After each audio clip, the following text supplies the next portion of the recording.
നടി ആക്രമിക്കപ്പെട്ട കേസിൽ ആദ്യമായി പ്രതികരിച്ച് അതിജീവിത രംഗത്തെത്തിയിരിക്കുകയാണ്. കോടതിയിൽ നിന്നും തനിക്ക് പൂർണ്ണമായും നീതി ലഭിച്ചിട്ടില്ലെന്നും ജഡ്ജി പക്ഷാപാതപരമായ സമീപനം സ്വീകരിച്ചെന്ന് അതിജീവിത പുറത്തുവിട്ട പ്രസ്താവനയിൽ വ്യക്തമാക്കിയിട്ടുണ്ട്. 8 വർഷം 9 മാസം 23 ദിവസങ്ങൾ. ഏറ്റവും വേദനാജനകമായ ഈ യാത്രയുടെ അവസാനമെന്നോണം വെളിച്ചത്തിൻ്റെ നേരിയ കണിക മാത്രമാണ് ഞാനിപ്പോൾ കാണുന്നത്. പ്രതികളിൽ 6 പേർ ശിക്ഷിക്കപ്പെട്ടിരിക്കുന്നു. എൻ്റെ വേദനകളെ നുണയെന്നും ഈ കേസ് കെട്ടിച്ചമച്ച കഥയെന്നും പരിഹസിച്ചവർക്കായി ഞാൻ ഈ വിധിയെ സമർപ്പിക്കുന്നു. നിങ്ങൾക്ക് ഇപ്പോൾ അല്പം ആശ്വാസം കിട്ടുന്നുണ്ടാകുമെന്ന് ഞാൻ കരുതുന്നു. അതുപോലെ ഒന്നാം പ്രതി എൻ്റെ പേഴ്സണൽ ഡ്രൈവറായിരുന്നെന്ന് ഇപ്പോഴും പറയുന്നവരോട് അത് ശുദ്ധമായ നുണയാണ്. അയാൾ എൻ്റെ ഡ്രൈവറോ എൻ്റെ ജീവനക്കാരനോ എനിക്ക് ഏതെങ്കിലും രീതിയിൽ മുൻപരിചയമുള്ള വ്യക്തിയോ അല്ല. ഞാൻ വർക്ക് ചെയ്ത ഒരു സിനിമയ്ക്ക് വേണ്ടി പ്രൊഡക്ഷനിൽ നിന്നും നിയോഗിക്കപ്പെട്ട ഒരാൾ മാത്രമാണ് അയാൾ.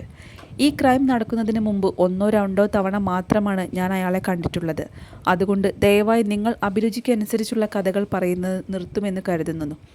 ഈ വിധി പലരെയും ഒരുപക്ഷെ നിരാശപ്പെടുത്തിയിരിക്കാം. എന്നാൽ 2020 അവസാനം തന്നെ ചില അന്യായമായ നീക്കങ്ങൾ എനിക്ക് ബോധ്യപ്പെട്ടിരുന്നു.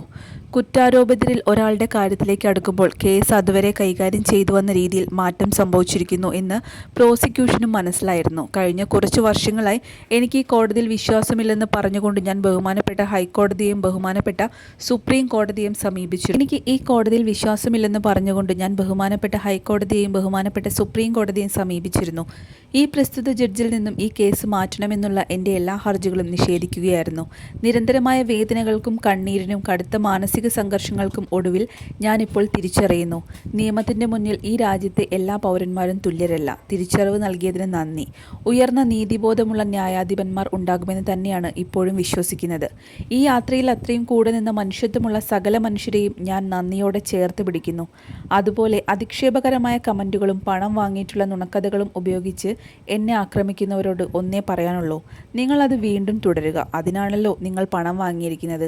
അതുകൊണ്ട് പണം വാങ്ങിയതിൻ്റെ ഉള്ള ജോലി നിങ്ങൾ. കേസിൽ എൻ്റെ അടിസ്ഥാന അവകാശങ്ങൾ സംരക്ഷിക്കപ്പെട്ടില്ല. ഈ കേസിലെ ഏറ്റവും പ്രധാനപ്പെട്ട തെളിവായ മെമ്മറി കാർഡ് കോടതി കസ്റ്റഡിയിലുണ്ടായിരിക്കെ അനധികൃതമായി 3 തവണ തുറന്നുവെന്നും പരിശോധിച്ചുവെന്നും കണ്ടെത്തി. ഈ കേസിൽ ഏറ്റവും ആദ്യം എത്തിയ 2 പബ്ലിക് പ്രോസിക്യൂട്ടർമാർ കോടതിയിലെ അന്തരീക്ഷം പ്രോസിക്യൂഷനോട് ശത്രുതാപരമായി പെരുമാറുന്നതിന് വ്യക്തമാക്കി രാജിവെച്ചു.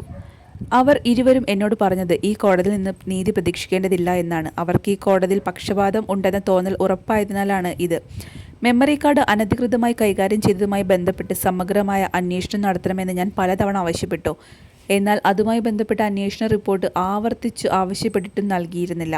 പിന്നീട് ഹൈക്കോടതി നിർദ്ദേശപ്രകാരം മാത്രമാണ് നൽകപ്പെട്ടത്. ഞാൻ ന്യായമായ വിചാരണയ്ക്കായി ജഡ്ജിയെ മാറ്റണമെന്ന ആവശ്യവുമായി ഫൈറ്റ് ചെയ്യുമ്പോൾ പ്രതിഭാഗം ഇതേ ജഡ്ജി തന്നെ ഈ കേസ് തുടർന്നും പരിഗണിക്കണം എന്ന ആവശ്യവുമായി കക്ഷി ചേർന്നു. ഇതെല്ലാം എൻ്റെ സംശയങ്ങൾക്ക് ബലം നൽകുന്നതായിരുന്നു.